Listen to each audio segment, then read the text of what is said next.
এবার চলে যাব মাল পুরসভায়। মাল পুরসভায় 120 কোটি টাকার দুর্নীতির অভিযোগ স্বপন সাহা তৃণমূলের চেয়ারম্যানের বিরুদ্ধে। আর সেই স্বপন সাহার বিরুদ্ধে পুরসভার দোকান ঘর থেকে কাটমানি, আবাস যোজনা থেকে কাটমানি, তিনি আজকে এলেন, বিক্ষোভে ফেটে পড়লেন, অস্বীকার করলেন। 2 জন তৃণমূল কাউন্সিলর, 3 জন তৃণমূল কাউন্সিলর, তৃণমূলের কাউন্সিলর তাদের দিকে তোপ দাগলেন, যদিও ওই কাউন্সিলররা অভিযোগ মানতে নারাজ।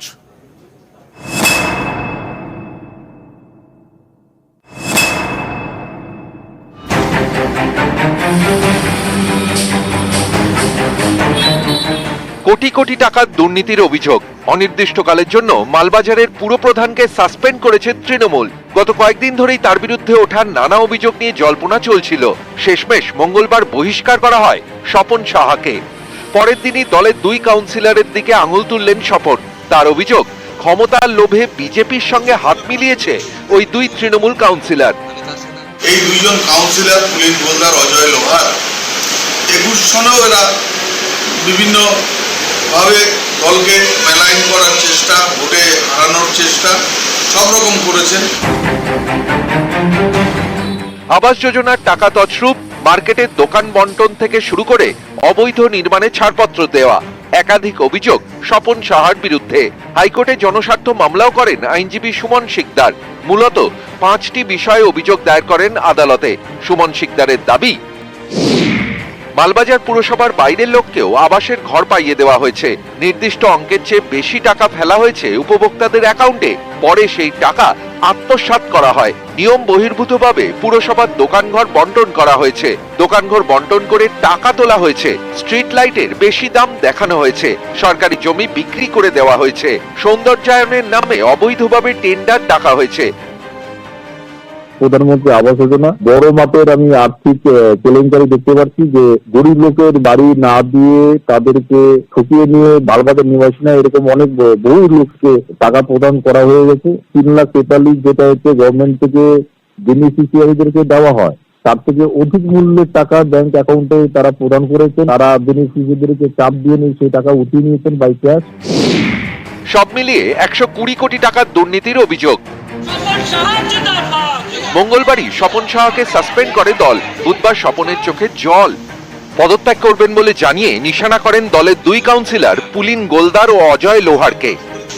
এই 2 জন কাউন্সিলর পুলিন গোলদার, অজয় লোহার 21 সনেও এরা বিভিন্ন ভাবে দলকে মেলাইন করার চেষ্টা, ভোটে হারানোর চেষ্টা সব রকম করেছেন। উনি আমার উপরে, অজয়ের উপরে দোষ চাপিয়ে উনি তো রেহাই পাবেন না। তো উনি যদি এতই সাধু পুরুষ, তাহলে দল ওনাকে সাসপেন্ড করলো কেন, সেটা আপনারা জিজ্ঞেস করুন ওনাকে।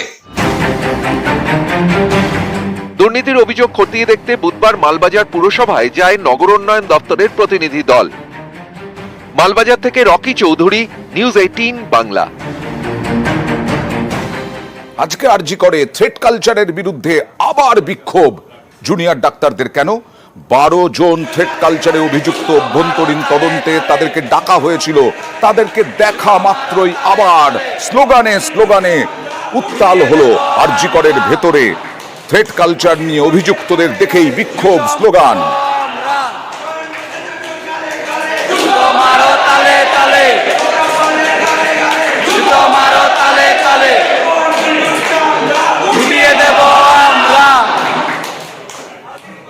কোচবিহার MJNM এ থ্রেট কালচার।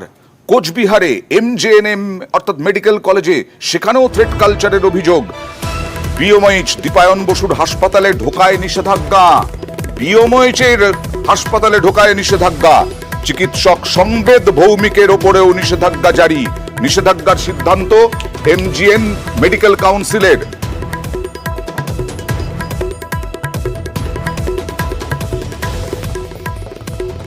সকল থ্রেট কালচার বলে যেটা প্রচলিত আছে, সেটা নিয়ে আমরা আজকে কনক্রিট কতগুলো সিদ্ধান্ত নিয়েছি।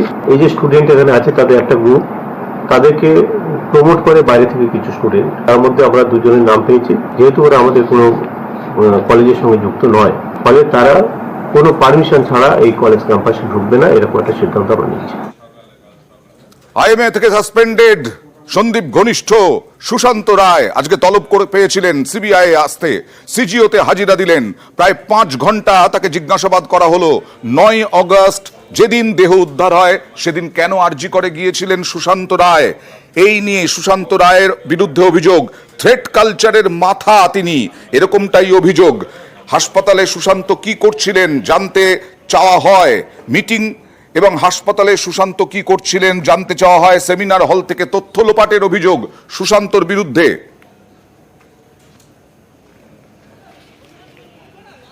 9 তারিখে মিটিং আমার সাধারণত দুপুরবেলা 12টা থেকে 3টে 3:30 পর্যন্ত মিটিং চলে। 9 তারিখে ওরকম মিটিং চলছিল। মিটিং এর মধ্যেই খবর আছে পরের দিকে যে আরজি করে এরকম একটা মর্মান্তিক ঘটনা ঘটেছে। তো সেই সময়তেই মিটিং এর সিদ্ধান্ত হয় তাহলে মেডিকেল কাউন্সিল থেকে একটা টিম আরজি করে যাবে। মেডিকেল কাউন্সিল থেকে যাবে এই কারণেই, যিনি মারা গেছেন বা সমস্ত চিকিৎসকরাই কিন্তু মেডিকেল কাউন্সিলে আওতাধীন, তাদের রেজিস্ট্রেশনটা মেডিকেল কাউন্সিল থেকেই হয়। আমাদের একটা নৈতিক দায়িত্ব কর্তব্য মধ্যে পড়ে যায়। তো তখনই আমরা একটা ডিসিশনে যাব এবং অ্যারাউন্ড 4টে 4:15 নাগাদ আমরা আরজি কর মেডিকেল কলেজে যাই। এটা ছিল সুশান্ত রায়ের 31শে অগাস্ট তার সাফাই, কেন গিয়েছিলেন আরজি করে।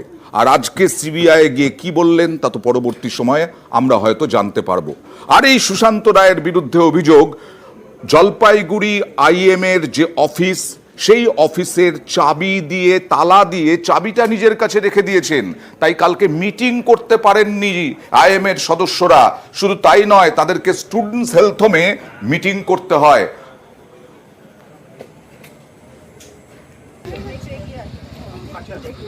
হয়তো কোনো থ্রেটের কারণের জন্য সে আবার পিছিয়ে গেল, সে পরক্ষণে আর কোনো ইয়ে করে আর আমাদের সঙ্গে কোনো কোঅপারেশনই করতে চাইছেন না। তার মানে এই থ্রেট কালচারটা বা এই থ্রেটটা কার দিকে, ইঙ্গিতটা কার দিকে? ইঙ্গিতটা অবশ্যই সেটা সেক্রেটারির দিকে, সেক্রেটারি ডক্টর সুশান্ত রায়ের অমূল্যহীন সব কিছু হয়। তাকেই ভয় পাচ্ছে এখানে নিতাই মুখার্জি। ডক্টর ইন্দিরা মুখার্জি যে ওকে আমি যদি খুলে দিই, তার তিনি নিজেই বলেছেন আমি তো কোনো কিছু জানি না, সেক্রেটারি যা বলেন তাই হবে। তার মানে ওনার অঙ্গুলহীন আজকে আমাদের এই বৃষ্টিতে ভিজে আমাদের এই করে, কারণ খুললো না, এটা তো রয়েছে, এখনো বন্ধ রয়েছে। আমরা ফোন করেছি, আমরা ওখানে এসছি, সে ফটো তোলা আছে আমাদের কাছে, সব ডকুমেন্টেড রয়েছে এবং আমরা বৃষ্টিতে ভিজছিলাম, সব কিছু ডকুমেন্টেশন রয়েছে। আমরা আইএমএ হলে, আমাদের জলপাইগুড়ি ব্রাঞ্চ অফ আইএমএর যে হল, সেখানে আমরা একটা মিটিং করবো আজকে সন্ধ্যে 7টার সময়। কিন্তু সেই আমরা এখানে, এবং সেই ব্যাপারে আমরা আগে থেকে বলেও ছিলাম, আমাদের প্রেসিডেন্ট এবং অন্যান্য যারা সংশ্লিষ্ট প্রতিনিধি আছেন আমাদের আইএমএর জলপাইগুড়ি শাখার, কিন্তু এসে আমরা দেখলাম যে তালাবন্ধ, কাজে আমরা ওখানে ঢুকতে পারলাম না। চক্রান্ত তো পুরোটাই চক্রান্ত, সেই চক্রান্তের বিরুদ্ধেই তো আমরা লড়ছি। এবার বন্যা পরিস্থিতির দিকে নজর রাখা যাক। ফারাক্কা ব্যারাজ থেকে জল ছাড়া হলো 13 লক্ষেরও বেশি কিউসেক, এবং তার ফলে ফারাক্কা সহ বিভিন্ন জায়গায়, শামশেরগঞ্জ, মুর্শিদাবাদের বিভিন্ন জায়গা জলে ভাসলো, এবং নদিয়াতেও ভাগীরথীর জল ফুঁসছে। নদিয়ার পার, ভাগীরথী পাড়ের বাসিন্দারাও আশঙ্কায়, আতঙ্কে।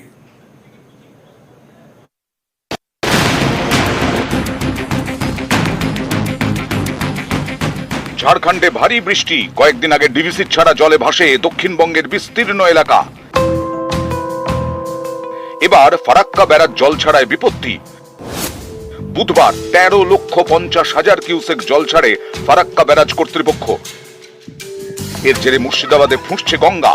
জলমগ্ন জঙ্গিপুর মহকুমার 4টি ব্লকের বিভিন্ন এলাকা, কোথাও রাস্তায় জল, কোথাও বাড়িতে জল। আতঙ্কে নদী পাড়ের বাসিন্দারা। জল ঢুকে যাচ্ছে, আমাদের যেগুলো বাড়ির পাশে বাড়িগুলো ডুবে গেছে, এরা বলছে খুব আতঙ্কতে, আমাদের সাপ, নদীর পাশে যে পাথরগুলো ছিল, পাথর থেকে যে সাপগুলো ছিল উঠে গেছে। यूपी, बिहार, नेपाल, हिमाचल प्रदेश, ये सारा पानी वहाँ से गंगा में आता है। जो ये लास्ट पॉइंट है फरक्का बैरेज, इसके बाद तो 14 किलोमीटर के बाद तो बांग्लादेश में है। तो जो भी पूरा कैचमेंट जो है, जितना भी है पूरा गंगा का सारा इससे पानी आ जाता है। फ्लड का कोई चांस नहीं है? नहीं, अभी नहीं है। সম্প্রতি টানা বৃষ্টিতে জলমগ্ন হয়ে পড়ে নদিয়ার শান্তিপুর, কল্যাণী সহ বিভিন্ন জায়গা। ডুবে যায় রাস্তা, জল জমে চাষের জমিতে, সেই জল এখন নামছে। এরই মধ্যে জল ছেড়েছে ফারাক্কা ব্যারাজ কর্তৃপক্ষ। নতুন করে আতঙ্কে ভাগীরথী পাড়ের বাসিন্দারা, চিন্তায় কৃষকরা। এখন অনেক সমস্যা হতে পারে, আবার যে ধানগুলো আছে সেগুলো মারা যাবে, অল্প অল্প বেঁচে আছে সেগুলো মারা যাবে।